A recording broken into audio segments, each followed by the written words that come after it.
Wow, that's very impressive. But how realistic it is to expect the same kind of difference in another 20 years, for example?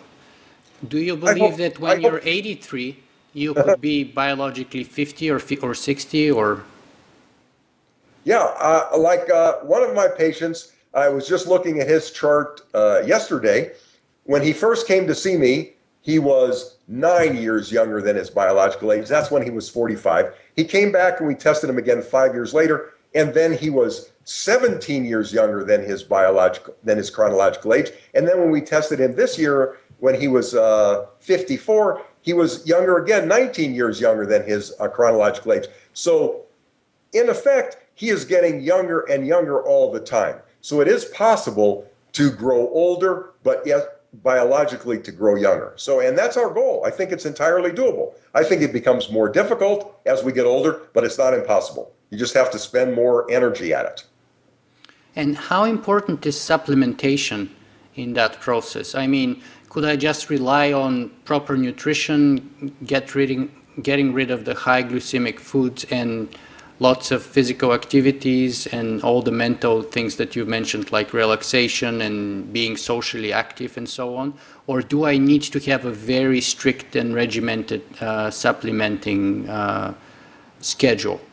I think the lifestyle choices are the most important. I think the diet, exercise, stress management, social connectedness, etc., they are the mainstays, but I think supplementation can be extremely helpful as well. Most of us, our diet, no matter what is, we're not growing our own food. It's not as nutritionally beneficial as we would like. So I think a lot of us should take a multiple vitamin mineral. 90% of my patients seem to have very low levels of vitamin D. We don't spend enough time in the sunshine, so I think we should take supplemental vitamin D. We know now that inflammation is an enormous source of big diseases: heart disease, cancer, Alzheimer's, diabetes, arthritis. These are all inflammatory diseases. We can reduce inflammation significantly by taking extra fish oil. We know about resveratrol. David Sinclair's elegant studies from Harvard have showed us that taking supplemental resveratrol mimics the effect of calorie restriction, which is one of the most powerful methods of reversing aging and increasing life expectancy. So I think there's many things we can do with supplementation. Let me ask you this. In your book, Transcend, you have those 9 key components, things such as talk with your doctor, relaxation, assessment, nutrition, supplements, calorie reduction, exercise, new technologies, and detoxification. I think that the ones that we haven't touched yet on were calorie reduction and detoxification. Could you tell us a little bit more about those 2 specific elements? Yeah, absolutely. With calorie reduction and calorie restriction, this has been known as the only method that has so far been proven to increase life expectancy across all animal species that we have tested. And we know that in the Japanese prefecture of Okinawa, Japan has among the greatest longevity in the world. Yeah. Okinawa has the greatest longevity within Japan.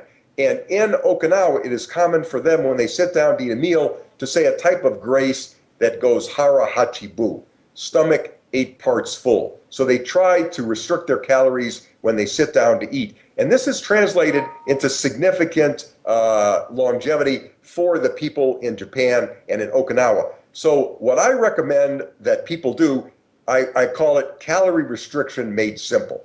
There's 2 things people can do. Like for lunch today, I had what's called an Israeli salad. It's a combination of cucumbers and tomatoes and onions, things along those lines. And it's a wonderful, refreshing salad. And it's got a little vinegar and oil, very low calorie. So what I try to do most days a week for my main meal, have it be a salad. So by having a salad 1 meal a day, you cut your calories considerably. My second little rule for calorie restriction made simple is try to fast for 12 hours a night. So I eat breakfast usually around 7 o'clock in the morning. So starting at 7 o'clock at night, I don't eat anymore. So every day for 12 hours, I don't have any calories. this, I think a lot of us eat empty calories in the evening, snacking. Yeah. So by doing these two simple rules, you can cut your calories down quite a bit. A third rule, I was just at the Personalized Life Extension Conference in San Francisco this past weekend, and one of the other speakers talked about fasting one day a week and the health benefits that come from that. They have shown that if you go for 24 hours a week, so you have supper one night and then you don't eat until supper the next night, by doing that one day a week, you have a lot of the same effects of calorie restriction done in animals. In other words, you turn the youthful genes on. So I'm thinking I may begin to do the one day a week, 24-hour fasting to see if that will change my genes for longevity also. So that's some simple rules that people can consider trying for calorie reduction. In terms of detoxification. Let me just stop you just for a second. In terms of the calorie reduction, people mention numbers anywhere from 15 or 20% to about 35 to 40%. What would be the general recommendation that you would believe in or that you would subscribe to? I believe 20% is a good calorie reduction. So if you normally would eat 2,000 calories a day, if you would eat 1,600 calories a day, I think you can get a lot of health benefits by 20% calorie reduction. The animal experiments are 35% reduction. Yeah. That may be better for humans, but I know many people that do the 35% calorie reduction. They're often hungry. They're very gaunt. They don't have as much energy as they'd like. I have treated many of them as patients. They don't strike me as healthy as they could be. So I think 35% calorie reduction is a little bit too much for humans. Maybe it's possible, but I think 20% calorie reduction plus maybe taking resveratrol to get some of those benefits may be a more moderate path for most people to consider. Great. All right, so let's move to your thoughts on detoxification then. Yeah, detoxification, the problem we have is we live in a very polluted world. It's not possible to eat organic all the time.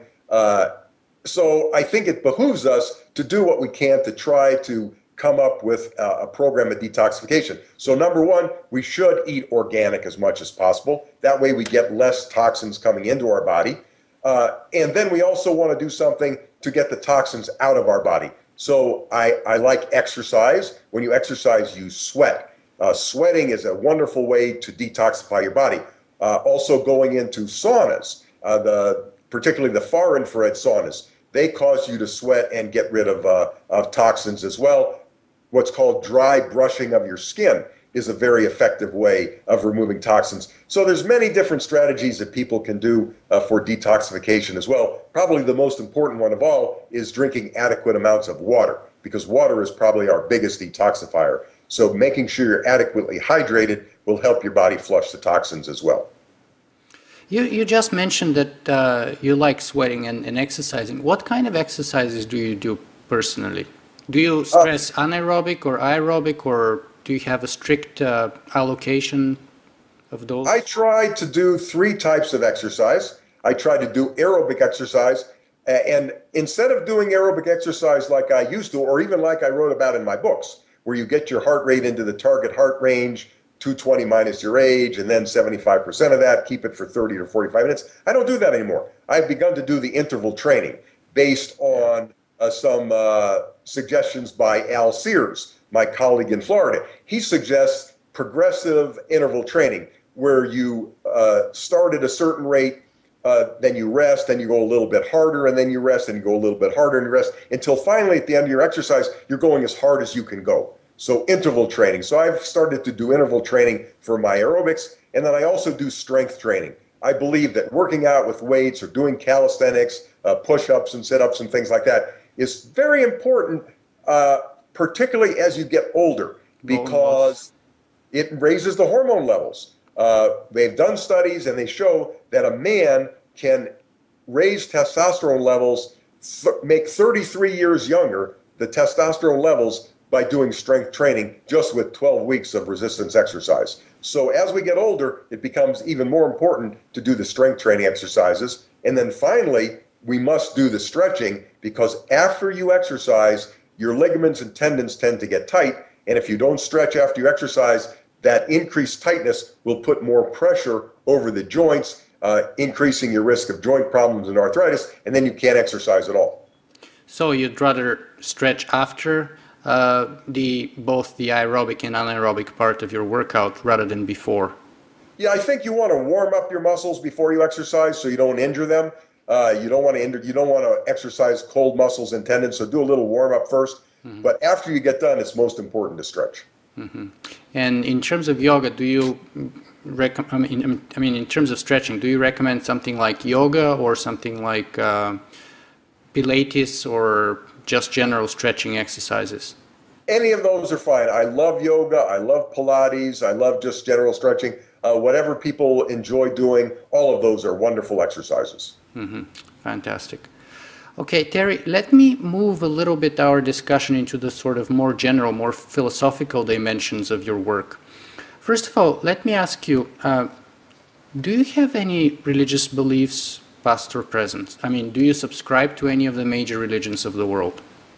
I'm not formally religious. I was raised Jewish, and I still have a connection with my faith, but I'm not formally religious per se. But I believe that the universe is imbued with some force, some greater power that I don't understand exactly, but I don't think things are all mechanistic. I think there are forces that we can tap into. I believe in the law of attraction, the law of intention. I believe that when I manifest, I believe we all create our own life.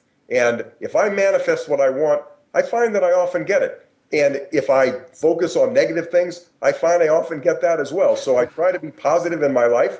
And as a result, my life has become increasingly happy all the time. So would it be fair to characterize you as an agnostic then? It's perhaps I don't have a formal belief in a specific deity per se, but I believe there is some type of force, some type of energy, some type of higher being that we don't understand. Okay, so let's look at it from the outside in. How do you think would your work be perceived by the major religions of the world? Let's say you're successful, and in the long run, you and Ray Kurzweil and others, me, maybe all of us, are able to live to 120, 150, 200 years, who knows? What do you think would be the impact of that on the major religions, and what would be their response? Well, I think that the real payoff with formal religions is people don't like the idea that at the end of life there is nothing. And what religions do to a large extent is they offer a promise that there is no end and that we will continue to live in heaven or someplace like that. As we begin to live longer and longer periods of time, and perhaps we find out that there are subtle energies that we don't understand, I think that our views on religion will change in the years ahead. But I don't think that religions have any problem with a doctor like myself helping people to live to be 100 or 150 years of age, because I think the religious leaders will also be able to live to be 100 and 150 years of age, which I think they would enjoy as well.